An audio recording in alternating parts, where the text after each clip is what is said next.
Vamos a estudiar Hechos 24.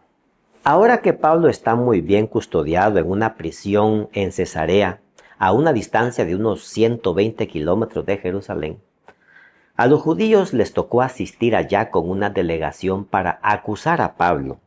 Asistió el sumo sacerdote llamado Ananías, un grupo de ancianos y un experto abogado de nombre Tértulo. Hoy día existe una palabra que se deriva de su nombre, ya que era un experto expositor y orador. La palabra tertulia se usa para designar reuniones de distintos grupos para conversar o discutir sobre un determinado tema.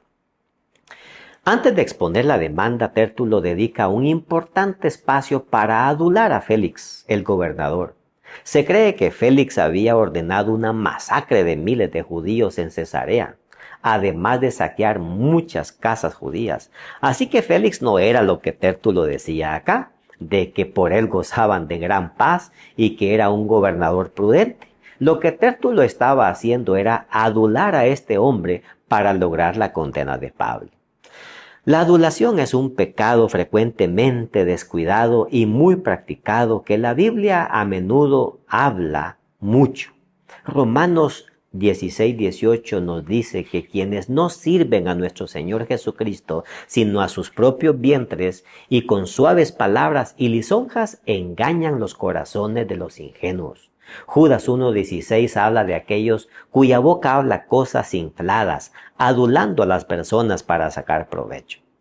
Una vez preparado el camino, Tértulo expuso sus puntos de acusación contra Pablo. En primer lugar, que era un promotor de sediciones entre todos los judíos por todo el mundo. En segundo lugar, que era un cabecilla de una secta de los nazarenos. En tercer lugar, dijo que intentó profanar el templo a su llegada a Jerusalén y expuso que trataron de juzgarlo por su propia ley, pero que el tribuno Claudio Lisias lo evitó con gran violencia. Habiendo oído la demanda de los judíos, ahora Félix le concede tiempo a Pablo. El apóstol no tenía un abogado que le defendiera o que le acompañara como tenían en este caso los judíos. Sin embargo, el ministro de Dios sabía que no estaba solo. Ya el Señor le había presentado la noche antes y le había asegurado su compañía. Pablo entonces no adula a Félix.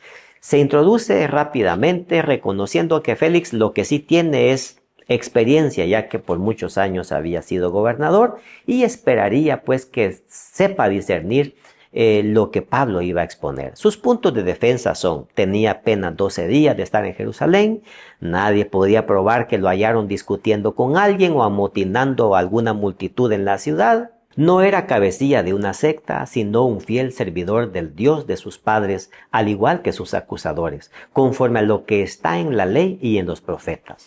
Su meta era mantenerse con una conciencia sin ofensa ante Dios y los hombres. Y quienes debieron comparecer para presentar acusación deberían ser los judíos de Asia, quienes lo hallaron purificándose ese día. Es muy importante que los hijos de Dios aprendamos a presentar defensa cuando se nos demande. Dijo Pedro: si no santificad a Cristo como Señor en vuestros corazones, estando siempre preparados para presentar defensa ante todo el que os demande razón de la esperanza que hay en vosotros, pero haciéndolo con mansedumbre y reverencia.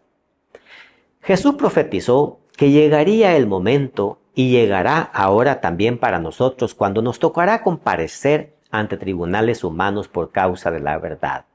Pero que el Espíritu Santo, dijo Jesús, Él nos enseñará en la misma hora lo que tendremos que decir. Cuando los lleven para entregarlos, no se preocupen por lo que tengan que decir. Más bien hablen lo que les sea dado en aquella hora, porque no son ustedes los que hablan, sino el Espíritu Santo. Mis amigos, el día vendrá cuando forzadamente nos tocará confesar y testificar de nuestra fe ante líderes humanos con el fin de ganarlos para el cielo, como lo hizo Pablo. Félix, no hallando ningún mal en Pablo, se limitó a decir a los creyentes: cuando descienda el comandante Claudio Lisias, acabaré de conocer de vuestro asunto. Y luego mandó al centurión que condujesen a Pablo a su celda, pero que le concedieran cierta libertad y que le permitieran recibir visitas de los hermanos. El capítulo termina diciéndonos que Félix esperaba un soborno de parte de Pablo para concederle libertad. Pablo había dicho que había llevado ofrendas a Jerusalén. Félix pudo haber pensado de que Pablo era pudiente o que tenía recursos, pudiendo organizar alguna colecta con los hermanos con el fin de liberarse. Así pasaron 2 años y Pablo estuvo preso por causa de Félix. Al final del tiempo, este hombre fue depuesto y en su lugar fue colocado Porcio Festo. Y queriendo Félix congraciarse con los judíos, dejó preso al apóstol Pablo. Así actúa la gente que no tiene a Dios en sus vidas. Entre ellos se apoyan y buscan favores y honores con el fin de enriquecerse. Cuando no reciben lo que desean, prefieren dejar a los justos en condiciones injustas, no importándoles las consecuencias de estas medidas. Lo que olvidan es que un día todos compareceremos ante el tribunal de Cristo para dar cuenta de nuestros actos buenos y malos, y para esa ocasión ya no habrá tiempo para arrepentirse. Aprendamos a tomar sabias decisiones y decidamos hoy no hacer daño a nadie viviendo una vida con limpia conciencia. Que Dios te bendiga.